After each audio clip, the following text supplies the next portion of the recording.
Membaca berita bahwa pemerintah akan menalangi mega skandal Jiwasraya 20 triliun pakai APBN, maka saya komentar, wah seru ini bernegaranya. Selamat, baru tahu korupsi pejabat, korupsi di BUMN, kolusi kelompok pendukung dan oligarki ditanggung rakyat. Enak banget jadi pejabat sekarang ya, sirik gue, asli sirik. Dana talangan Jiwasraya mungkin ini solusi buat para nasabah Jiwasraya. Sisi lain, ini membuktikan keras kepalanya banyak pejabat bahwa nanti takut sistemik lah, mengancam ekonomi lah, takut nama baik hilang lah. Bos, yang geblek jangan dilindungi atau kalian merupakan bagian dari sistem yang bermasalah. Biarkan yang salah yang menanggung. Kita melihat hal beginian paling gerundel, kuapok lu. Tapi begitu melihat melindungi kesalahan dan kebobrokan pakai APBN, kita berkata, kuapok muka pandul.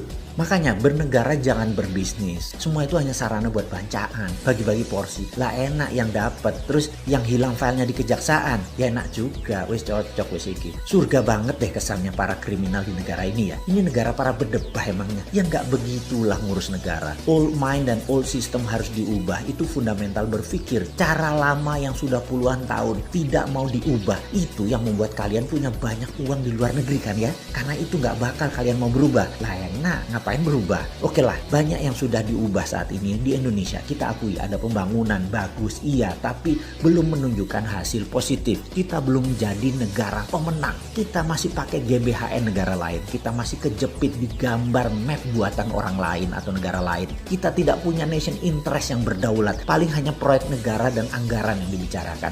Bukan grand plan mau jadi apa negara ini. Di sini terpancing kita selalu untuk membantu dan memberikan kontribusi. Banyak orang yang kepala dingin melihat pendekatan bosman sebagai alternatif. Namun kalau otak pendek dan gak berilmu, bahkan mengirim buzzer menganggap bosman ini anti pemerintah. Gak pernah kita ini anti. Kita selalu memberikan masukan agar lebih baik lagi. Memang karena school of thought-nya beda, jadi landasan keilmuannya beda, muscle knowledge-nya beda, terlihat anti. Karena saat ini cara mendoktrinnya adalah apapun yang beda artinya melawan. Ngono ya. Padahal ini semua adalah perilaku alami. Contoh ikan selalu berenang melawan arus, hanya ikan mati yang ikut arus. Begitu cara melihat perbedaan. Lupa, buzzer mah gak peduli sama bangsa negara ya. Pokoknya hanguskan orang yang berbeda dengan pejabat sekarang. Pejabat sekarang selalu benar dan berpikir untuk rakyat. Tidak ada cara yang lebih baik dari cara pejabat sekarang. Titik. Mudah-mudahan gak resesi 2 kuartal berturut-turut. Kalau ternyata 3 kuartal ke depan minus, bahkan 4 kuartal minus, yopo. Gampang, bangun narasi.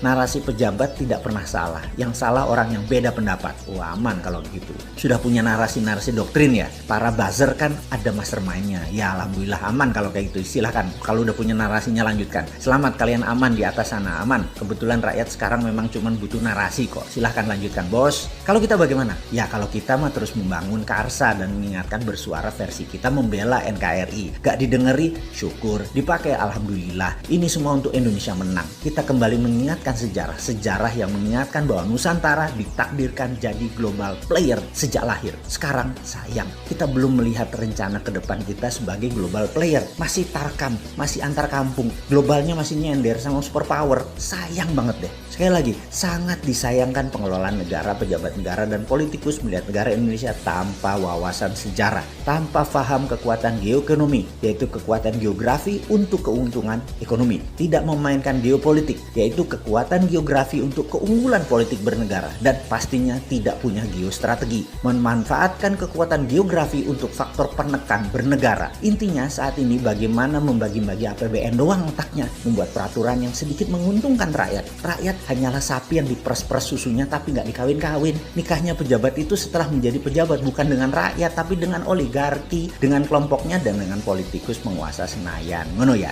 Oke, rakyat habis digrepek-grepek doang dan herannya rakyat gak kapok-kapok malah memuja-muja pejabat seperti itu. Hero-nya dijunjung. Top dah doktrin dan propagandanya. Top Marco top. Kagum gua. Udah selesai ngegosip, kita lanjut. Kita menengok sejarah sebentar. Kita tahu doktrin jalur sutra itu seakan-akan jalur hebat. Karena mungkin banyak pejabat sekarang kemakan propaganda film Tiongkok dan berbisnis dengan Tiongkok kedalaman. Sampai budaya dan doktrin gak bisa dibedain. Jalur sutra di abad pertengahan mendadak jalurnya sepi. Kota-kota Eropa Timur dan Asia Barat yang tadinya jalur ekonomi mati hanya kurang dari 50 tahun. 50 tahun dari apa? Dari majunya dunia maritim perkapalan di abad 14 dan 15 sehingga pada perjanjian Zaragoza dunia dibagi oleh dua raja laut, Portugis di sisi timur, Spanyol di sisi barat. Ini kayak kita sekarang Tiongkok Amerika lah kira-kira ya. Spanyol ke Amerika Utara Selatan, Portugis ke India sampai timur jauh yaitu Nusantara. Jalur sutra kalau dengan jalur maritim atau maritim lain tersebut beda.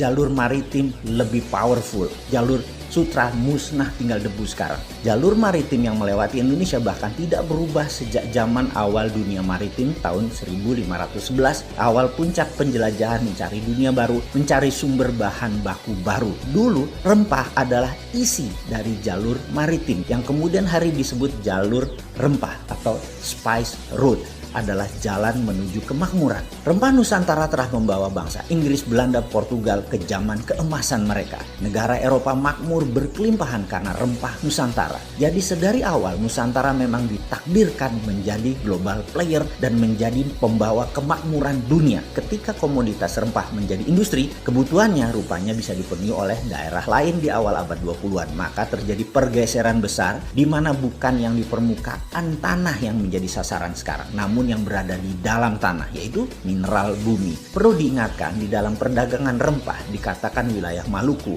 wilayah Pulau Run misalnya. Jangan bayangkan kekuatan militer yang berkuasa. Sejak awal Bulognya Maluku sudah berdiri, namanya Untatang, yang membagi rata petani dan deal dengan pihak asing. Pedagang Arab, pedagang Tiongkok, sampai Portugis, Inggris adalah Untatang ini. Baru ketika Belanda kemaruk, gerigi, dan tamak, mereka membuang 15.000 penduduk wilayah penghasil pala tersebut, tinggal tersisa 1000-an dan ada banyak pembunuhan terjadi. Ini namanya perampokan atau state sponsor terrorism. Hasilnya diambil habis-habisan sampai jatuh nilai pala tadi, namun Belanda sudah kaya raya. VOC tepatnya kaya raya. Terus bergilir, kemudian masuklah ke komoditi lain yaitu karet, teh, kopi, coklat. Kemudian bahan baku tersebut semua akhirnya dikuasai oleh VOC. Apa pelajaran yang bisa ditangkap kali ini? Ingat, pelajaran bukan okupansi militer sejak awal, tetapi okupansi ekonomi. Jadi bagi saya, bullshit bekerja sama dengan Tiongkok dan IMF itu. Itu bullshit besar. Foreign direct investment yang ada di otak pejabat adalah pemahaman anak bangsa yang otaknya sudah terpesona oleh globalis. Ini sebenarnya penjajahan sama seperti VOC di awal masuk selama 200 tahun sampai akhir tahun 1900-an kira-kira. Di saat dunia bergeser jauh di mana rempah bukan lagi primadona tapi sumber di dalam bumi yang jadi primadona seperti minyak, gas, batu bara, dan mineral lainnya. Jadi sekedar mengingat, apapun perusahaan asing masuk ke Indonesia menggarap, mengambil, mengelola isi bumi Indonesia, itu penjajahan.